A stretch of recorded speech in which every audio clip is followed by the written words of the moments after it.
Hello friends, welcome to editorial analysis by simplified civil services. आज 6 मई को total 3 article discuss करेंगे। First article जो डिस्कस किया जाएगा वो द हिंदू से लिया गया है। It is time to operationalise the Indian defence university. ये इस आर्टिकल के थ्रू एक मेंस का क्वेश्चन तैयार करेंगे। Why do we need Indian defence university. अभी जो स्टेटस है उसके बारे में बात करेंगे, जो टाइमलाइन है उसके बारे में चर्चा करेंगे और वे फॉरवर्ड की बात करेंगे। ये सारे एस्पेक्ट इस आर्टिकल के थ्रू कवर किए जाएंगे। एक मेंस का क्वेश्चन भी प्रिपेयर किया जाएगा। नेक्स्ट आर्टिकल जो डिस्कस करेंगे वो इंडियन एक्सप्रेस से लिया गया है।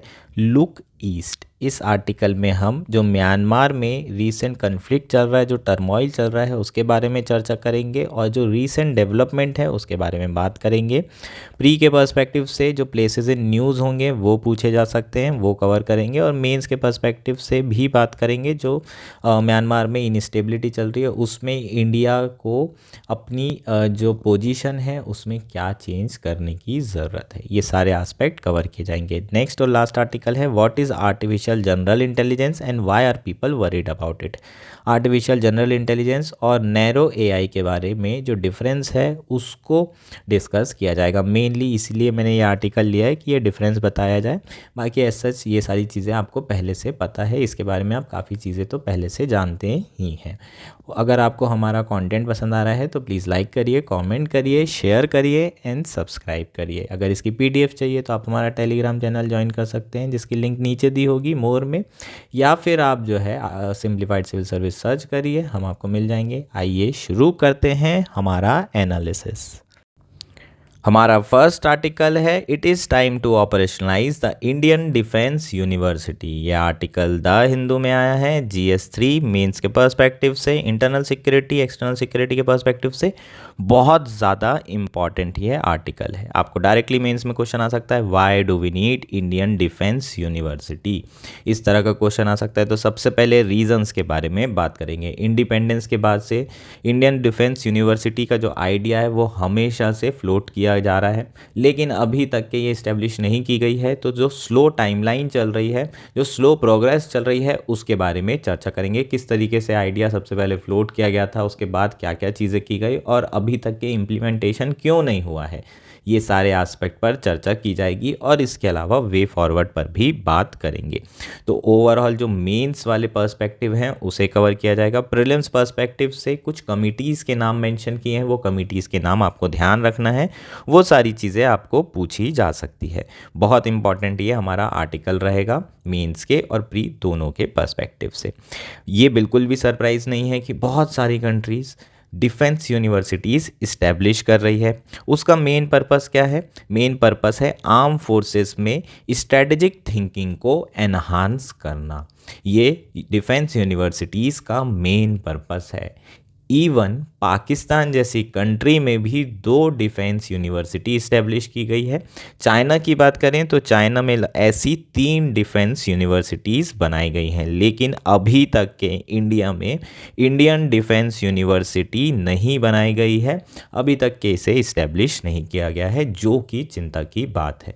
और इसी के इर्द गिर्द हमारा आर्टिकल आया है कि क्यों हमें ज़रूरत है इंडियन डिफेंस यूनिवर्सिटी की। अगर हम बात करें रीजंस की क्यों ज़रूरत है, तो सबसे पहला रीज़न है changing nature of character of war. जो वॉर का कैरेक्टर है वो बहुत तेज़ी से बदल रहा है। अगर 21st सेंचुरी की हम बात करें तो जो फ्यूचर की वॉर होने वाली है उसमें autonomous weapon, robots, artificial intelligence का यूज़ किया जाएगा। अभी तक के जो हमारी जनरली ट्रेडिशनल वॉर होती है, लैंड में होती है, सी में होती है और एयर स्पेस का भी इसमें यूज़ किया जाता है, जिसमें हमारे एयर फोर्स है जो कि वॉरफेयर में इंक्लूड होती है। लेकिन अभी जो नए डायमेंशंस ऐड हो रहे हैं जैसे कि आर्टिफिशियल इंटेलिजेंस, रोबोट्स, ये सारे के सारे ऑटोनॉमस वेपन, ये सारी चीज़ें एक अलग डायमेंशन दे रही है वॉरफेयर को। और इसके अलावा एक न्यू फ्रंटियर और न्यू डायमेंशन खुल चुका है साइबर वॉरफेयर का, तो ये एक अलग डायमेंशन है। इसके अलावा एंटी सैटेलाइट मिसाइल्स बनाई जा रही है, स्पेस ऑलरेडी मिलिटरलाइज हो चुका है, वेपनाइज हो चुका है, तो उसको न्यूट्रलाइज करने के लिए इंडिया ने मिशन शक्ति के अंदर एंटी सैटेलाइट मिसाइल भी बनाई है। तो इस तरीके से अगर हम देखें तो ओवरऑल जो वॉर का कैरेक्टर है वो फ्यूचर में बदलने वाला है, इनफैक्ट अभी से ये कैरेक्टर बदलता हुआ दिखाई दे रहा है। नेक्स्ट रीज़न क्या है? Rapidly changing circumstances and dynamics during the war. कई बार क्या होता है कि हमारा जो स्ट्रेटेजिक कैलकुलेशन होती है वो गड़बड़ हो जाती है। इसका एग्जांपल मैं यूक्रेन रशिया वॉर से देना चाहूँगा। यूक्रेन रशिया वॉर में रशिया ने क्या सोचा था कि वो जाएंगे यूक्रेन पे अटैक करेंगे, दो जो रीजन है जहाँ पर प्रो रशिया मूवमेंट चल रहे हैं उन रीजन को इंडिपेंडेंट कराएंगे और 2 दिन 4 दिन 1 हफ्ते में वॉर ख़त्म हो जाएगी। उन्होंने ये नहीं सोचा था कि यूक्रेन इतना ज़्यादा रेजिस्ट करेगा और ये वॉर इतनी लंबी चल जाएगी। तो जो वॉर में सरकमस्टांसेस हैं और डायनामिक्स हैं वो पल पल में बदलते रहते हैं। तो इन सारे कारणों के कारण आपकी जो स्ट्रैटेजिक थिंकिंग है उसे एनहांस करने के लिए, आर्म फोर्सेस की जो स्ट्रैटेजिक थिंकिंग है उसे एनहांस करने के लिए हमें एक इंडियन डिफेंस यूनिवर्सिटी की ज़रूरत पड़ेगी, ताकि आपके एक पर्टिकुलर थिंक टैंक हो जो इंडिपेंडेंटली सारी चीज़ों को जो है समझ रहा हो और उसके हिसाब से स्ट्रैटेजी बनाई जा रही हो। इसके अलावा जो 21st सेंचुरी की रियलिटी है उसको इंक्लूड करते हुए स्ट्रैटेजिक थिंकिंग इनकलकेट करना आर्म फोर्सेस में, ये भी बहुत ज़्यादा इम्पॉर्टेंट चीज़ है। इन्हीं कारणों से हमें जो है इंडियन डिफेंस यूनिवर्सिटी की ज़रूरत है। ये हमारे क्या हो जाएंगे? नीड हो जाएगी, ये हमारा रीजंस हो जाएंगे। ठीक, तो इंडिया को प्रोफेशनल मिलिट्री एजुकेशन में फोकस करना चाहिए, अदरवाइज़ जो इंडिया है वो काफ़ी पीछे हो जाएगा स्ट्रैटेजिक थिंकिंग में। इससे होगा क्या? प्रोफेशनल मिलिट्री एजुकेशन देने से इससे हमारे जो मिलिट्री ऑफिसर हैं उनकी अंडरस्टैंडिंग बढ़ेगी, जो नए वॉरफेयर ऐड हो रहे हैं उन सारे इश्यूज़ के बारे में।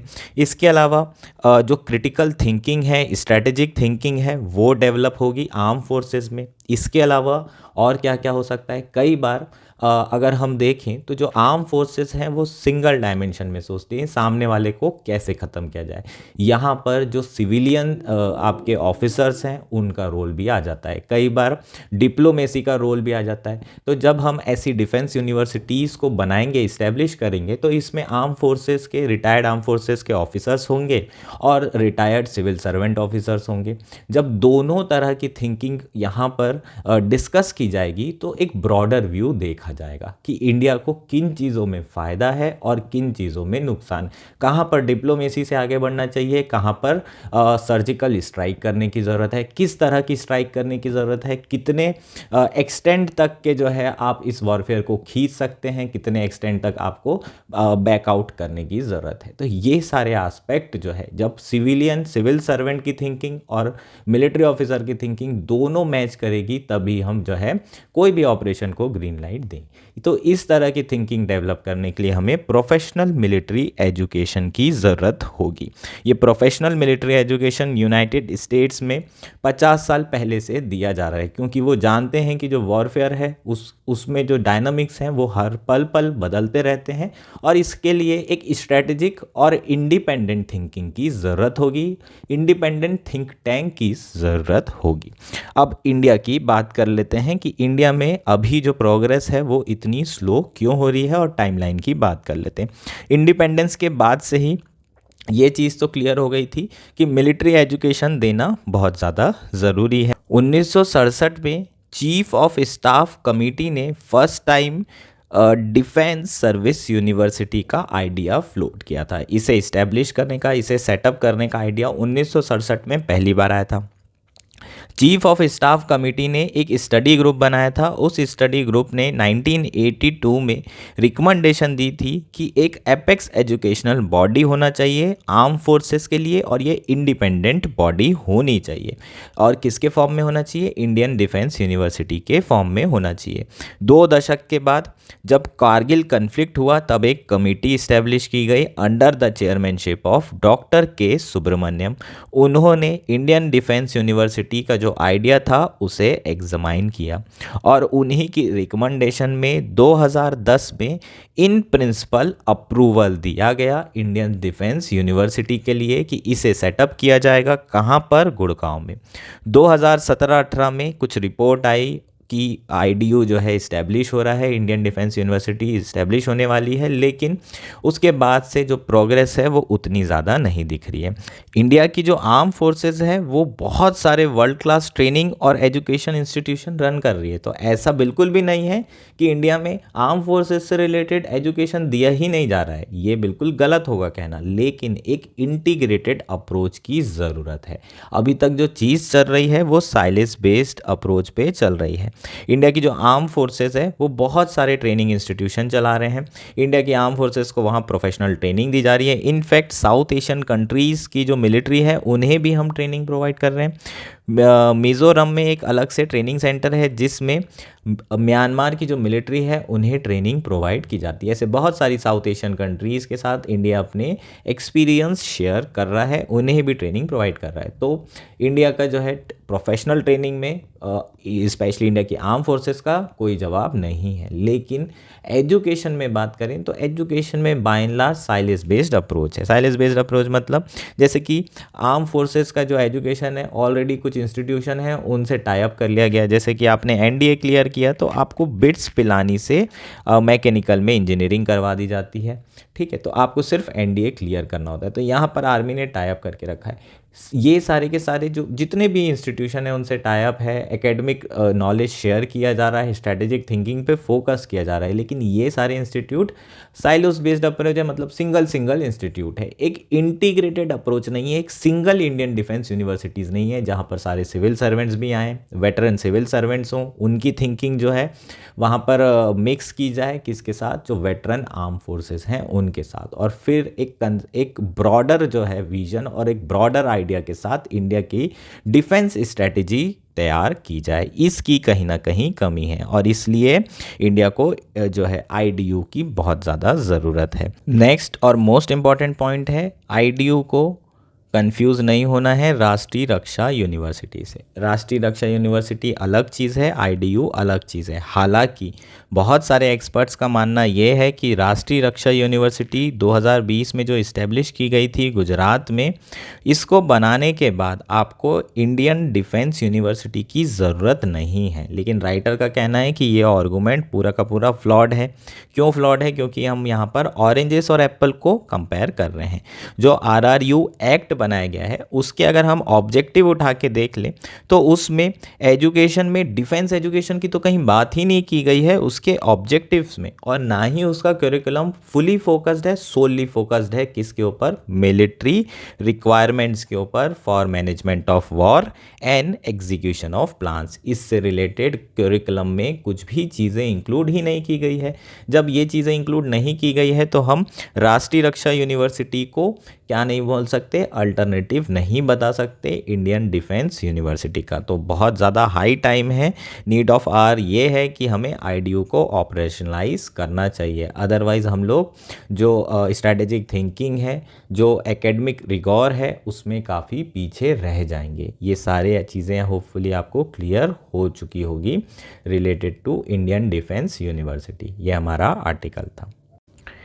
नेक्स्ट आर्टिकल है लुक ईस्ट। ये आर्टिकल इंडियन एक्सप्रेस में आया है। GS2 IR मेंस के पर्सपेक्टिव से इम्पॉर्टेंट है, इंडो म्यांमार के रिलेशन के पर्सपेक्टिव से काफ़ी इम्पॉर्टेंट ये आर्टिकल है।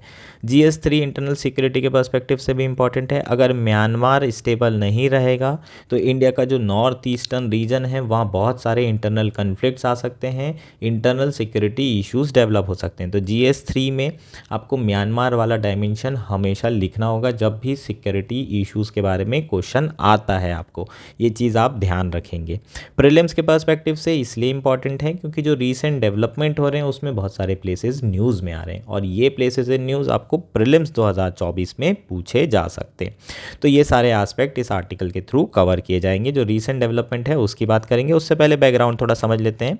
वैसे तो आप लोगों को अब तक रट चुका होगा, म्यांमार की हालत बहुत ख़राब चल रही है। फरवरी 2021 में यहाँ पर कूप किया गया था यहाँ की मिलिट्री के द्वारा, जिसे हम जुंता बोलते हैं। तो जुंता ने ये कूप किया था। जो प्रो डेमोक्रेटिक गवर्नमेंट है, जो प्रो डेमोक्रेटिक फोर्सेस हैं, उन्होंने सबने सारी फोर्सेस ने हाथ मिलाया।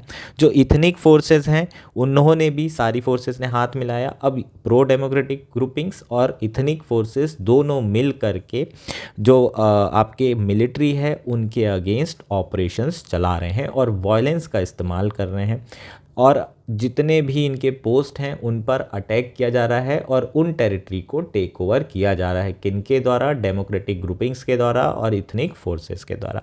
तो यहाँ पर एक तरीके से बैटल चल रही है, मिलिट्री के अगेंस्ट में वायलेंस का इस्तेमाल किया जा रहा है और टेरिटरी को अपने कंट्रोल में किया जा रहा है। और उस टेरिटरी में एक गवर्नमेंट बनाई जा रही है, गवर्नमेंट इन एक्साइल वहाँ पर चलाया जा रहा है। इसका मतलब वहाँ पर जो मिलिट्री रूल होगा वो वहाँ पर एप्लीकेबल नहीं होगा। तो ये जो है सिचुएशन आपको म्यांमार में देखने के लिए मिल रही है। इसके कारण इंडिया के क्या इश्यूज फेस करने पड़ रहे हैं? पहले तो इंडिया के पास बड़ी मुश्किल चॉइस हो गई है कि वो मिलिट्री को सपोर्ट करे या डेमोक्रेटिक फोर्सेस को सपोर्ट करे, जिसे इंडिया हमेशा से करते आया है। लेकिन 1991 के बाद से इंडिया ने मिलिट्री को सपोर्ट करना शुरू कर दिया फॉर स्ट्रैटेजिक रीज़न, क्योंकि चाइना का इन्फ्लुएंस बहुत ज़्यादा बढ़ रहा था। और अभी इंडिया बाय एंड लार्ज जो है शांत है, कुछ नहीं कह रहा है, कंडेम नहीं कर रहा है मिलिट्री फोर्सेस के, जो भी मिलिट्री फोर्सेस एक्शन ले रही है। जो कूप हुआ है उसे भी जो है इंडिया ने कंडेम नहीं किया है। तो कहीं ना कहीं इंडिया की जो चुप्पी है वो किसके फेवर में है? मिलिट्री के फेवर में है। अब यहाँ पर इशू ये आ रहा है कि बहुत सारे, ये जब वॉर चल रही है ग्रुपिंग्स के अगेंस्ट में और मिलिट्री के अगेंस्ट में, तो बहुत सारे जो सिविलियंस हैं वो छोड़ कर म्यांमार को कहाँ आ रहे हैं? इंडिया आ रहे हैं। मेघालय, मिज़ोरम, यहाँ पर इन्फ्लक्स ऑफ रिफ्यूजीज़ देखने को मिल रहा है। अब इन रिफ्यूजीज़ को हम रखेंगे कहाँ? तो इंडिया के लिए बहुत ज़्यादा चैलेंज आने वाला है आगे फ्यूचर में, और अभी भी इंडिया बहुत सारे चैलेंजेस फेस कर रही है रिलेटेड टू म्यांमार कन्फ्लिक्ट। तो ये हमारा बैकग्राउंड हो जाएगा। अब रीसेंट डेवलपमेंट क्या हुए हैं? लास्ट वीक म्यांमार आर्मी ने क्लेम किया है कि उन्होंने म्यावाड़ी रीजन को दोबारा से अपने कब्जे में ले लिया है। वापस जो है यहाँ पर आर्मी का रूल इस्टेब्लिश किया गया है। तो म्यावाड़ी रीजन के बारे में, म्यावाड़ी नोड के बारे में आपको यूपीएससी प्रीलिम्स में पूछा जा सकता है, प्लेसेस इन न्यूज़ में आ सकता है। तो अगर हम इसकी लोकेशन की बात करें तो ये थाईलैंड से बॉर्डर बनाता है और बहुत इंपॉर्टेंट रीजन है। अगर ट्रेड रूट के पर्सपेक्टिव से बात करें तो काफ़ी इंपॉर्टेंट है, क्योंकि थाईलैंड के साथ जितना भी ट्रेड होता है यहीं से होता है। और यहाँ पर जो एंटी गवर्नमेंट कोलिशन फोर्सेस थी उन्होंने टेक ओवर कर लिया था। मिड अप्रैल में जो प्रो डेमोक्रेटिक फाइटर्स हैं, जो आर्म ग्रुपिंग्स हैं, उन्होंने मिल करके यहाँ पर अटैक किया था और आर्मी को यहाँ से बाहर कर दिया था। फाइनली आर्मी ने दोबारा से जो है काउंटर अटैक किया है और म्यावाड़ी रीजन में दोबारा से टेक ओवर कर लिया है। अगर इस सीसॉ बैटल के रियल विनर की बात करें तो वो एक नोटोरियस लोकल फोर्सेस है जिसका नाम है बॉर्डर गार्ड फोर्स। ये बॉर्डर गार्ड फोर्स के साथ जो है जो मिलिट्री गवर्नमेंट है उन्होंने क्या किया? इनके साथ अलाइनमेंट कर लिया, एग्रीमेंट कर लिया, इनको बहुत ज़्यादा ऑटोनॉमी प्रोवाइड करी इस रीजन में, और इन लोगों के मदद से जो एंटी गवर्नमेंट कोलिशन है उनको बाहर किया गया है। ये लोकल फोर्सेस ऑलरेडी जो है इनका जो रीजनल डोमिनेंस था वो बहुत ज़्यादा था, और अब इनका डोमिनेंस और बढ़ जाएगा। ये जो लोकल फोर्सेस हैं ये बहुत ज़्यादा नोटोरियस एक्टिविटीज़ में इन्वॉल्व है, जैसे कि इलीगल ट्रैफिकिंग करना थाई बॉर्डर में, ड्रग ट्रेड करना, गैम्बलिंग, कसिनोज, इन सारी चीज़ों में बहुत ज़्यादा इन्वॉल्व है। तो अल्टीमेटली जहाँ पर क्योस बहुत होता है, जो कंट्री में लॉ एंड ऑर्डर ख़त्म हो जाता है, वहाँ इस तरह की फोर्सेस बहुत ज़्यादा फ्लरिश होती है, और यही चीज़ हमें म्यांमार में देखने को मिल रही है। एक चीज़ तो क्लियर है कि म्यांमार स्टेट में पूरी तरीके से लॉ एंड ऑर्डर का ब्रेकडाउन हो चुका है। अब हमने आपको पहले ही बताया था कि 2021 में कूप हुआ है, और कूप के बाद से जो बाहर की एक्सटर्नल फोर्सेस हैं उनका इंटरेस्ट भी यहाँ पर बढ़ गया है, क्योंकि सिविलियंस के बहुत ज़्यादा ह्यूमन राइट वायलेशन हो रहे हैं। तो सबसे पहले ह्यूमन राइट वायलेशन सुनते ही किसके कान खड़े होते हैं? यूनाइटेड स्टेट के कान खड़े हो जाते हैं। और रिसेंटली यूनाइटेड स्टेट ने जो है अपना सपोर्ट प्रो डेमोक्रेसी मूवमेंट को दिया है, और उन्होंने 500 मिलियन का असिस्टेंट पैकेज भी दिया है under the Burma act of of 2021। हालांकि जो असिस्टेंस दिया जा रहा है, जो इंटरवेंशन किया जा रहा है, वो डायरेक्ट इंटरवेंशन नहीं है। इसका मतलब मिलिट्री इंटरवेंशन नहीं किया जाएगा। जो ऑलरेडी फोर्सेस हैं वहाँ पर लड़ रही हैं, सिर्फ उन्हें सपोर्ट दिया जाएगा, इक्विपमेंट प्रोवाइड किए जाएंगे, मिलिट्रीली असिस्टेंस दिया जाएगा और नॉन लीथल मिलिट्री सपोर्ट भी दिया जाएगा in the form of training. ये सारी चीज़ें यूनाइटेड स्टेट्स प्रोवाइड कर रही है। आसियान की बात करें तो आसियान यहाँ की रीजनल पावर है, लेकिन वो म्यांमार से रिलेटेड चैलेंजेस को डील नहीं कर पा रही है। तो कहीं ना कहीं आसियान फेल होती दिख रही है। United states pro democratic forces को सपोर्ट कर रहा है। और चाइना की बात करें तो चाइना का जो सपोर्ट है वो कहीं ना कहीं आर्मी के फेवर में है और वो यहाँ की इंटरनल पॉलिटिक्स में बहुत ज़्यादा एंटर हो चुका है। तो क्या इंडिया के लिए समय आ गया है जब इंडिया का जो डिसीज़न है आर्मी को सपोर्ट करने का, उससे अपना स्टैंड को वो चेंज करे और प्रो डेमोक्रेटिक फोर्सेस से भी डायलॉग शुरू करे? तो बिल्कुल यहाँ राइटर ने यही कहा है कि अब वक्त आ गया है कि इंडिया का जो अर्लियर पॉलिसी बायस था in favour of Myanmar army, वो इंडिया के जो इंटरेस्ट है उसको सिक्योर नहीं कर पा रहा है। और अब इंडिया को, दिल्ली को ये जो है सोचना होगा कि वो किस तरीके से अपने इंटरेस्ट को सिक्योर करे। और उसके लिए इंडिया को जो नेशनल यूनिटी गवर्नमेंट है जिसमें डेमोक्रेटिक अपोजिशन है, इतनी काम फोर्सेस ग्रुपिंग है, इन सब से डायलॉग शुरू करने की ज़रूरत है। इसका मतलब ये नहीं है कि इंडिया को आर्मी के साथ एंगेजमेंट नहीं करना है, आर्मी से भी एंगेज करिए, लेकिन जो अपोजिशन वाली फोर्सेस हैं, जो डेमोक्रेटिक फोर्सेस हैं, जो प्रो डेमोक्रेटिक फोर्सेस हैं, उनके साथ भी इंडिया को डायलॉग करने की ज़रूरत है। क्यों करने की ज़रूरत है? क्योंकि ऑलमोस्ट देखा जाए तो जो मिलिट्री है उन्होंने अपना जो कंट्रोल है वो म्यांमार में खो दिया है और इंडिया का इंटरेस्ट अब सर्व नहीं हो पाएगा। चाइना ऑलरेडी जो है यहाँ पर अपना इन्फ्लुएंस बढ़ाते ही जा रहा है, तो वो भी इंडिया के लिए नुकसानदायक है। और इंडिया जो है अगर जो प्रो डेमोक्रेटिक ग्रुपिंग है उन्हें सपोर्ट नहीं करेगा तो सिविलियंस का भी इंडिया सपोर्ट खोते जा रहा है। तो आप पीपल टू पीपल कनेक्शन भी लॉस कर रहे हैं। आप चाइना से रेस करना चाह रहे थे अपने इन्फ्लुएंस बढ़ाने के लिए, आर्मी पे अपना इन्फ्लुएंस बढ़ाने के लिए, आप वो उसमें भी पीछे होते जा रहे हैं। तो ये जो स्ट्रैटेजी है करंट, वो विन विन नहीं है, वो इंडिया को बहुत नुकसान पहुंचा रही है। तो अपनी स्ट्रैटेजी को वापस रीथिंक करने की ज़रूरत है और एक बेहतर स्ट्रैटेजी बनाने की ज़रूरत है। म्यांमार से बॉर्डर फेंसिंग करने से ज़्यादा कुछ नहीं होगा। ज़्यादा से ज़्यादा ये होगा कि रिफ्यूजीज़ के आने की संख्या या फिर आने का तरीका बदल जाएगा, लेकिन उसके बाद भी रिफ्यूजी इनफ्लो होते रहेंगे। तो ये बेसिकली पूरा का पूरा आर्टिकल था। होपफुली ये आर्टिकल आपको क्लियर हो गया होगा। नेक्स्ट और आज का लास्ट आर्टिकल है what is artificial general intelligence and why are people worried about it. इस आर्टिकल में हम आर्टिफिशियल जनरल इंटेलिजेंस के बारे में बात करेंगे। आर्टिफिशियल इंटेलिजेंस से इसके डिफरेंस के बारे में चर्चा की जाएगी। एजीआई को सबसे पहले कब कंसेप्चुलाइज किया गया था, तो इसकी हिस्ट्री की चर्चा करेंगे, एप्लीकेशन और इससे रिलेटेड कंसर्न के बारे में बात करेंगे।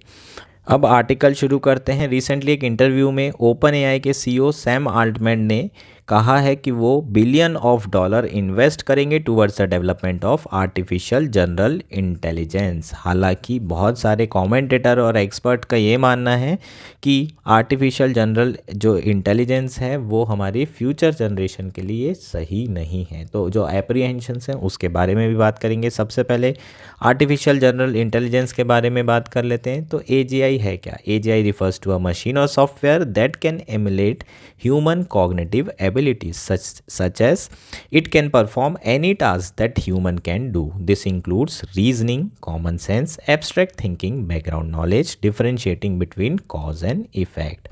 जो आर्टिफिशियल जनरल इंटेलिजेंस है वो एक मशीन या फिर सॉफ्टवेयर है जो कि ह्यूमन की कॉग्निटिव एबिलिटी को क्या कर सकता है? एमुलेट कर सकता है, कॉपी पेस्ट कर सकता है।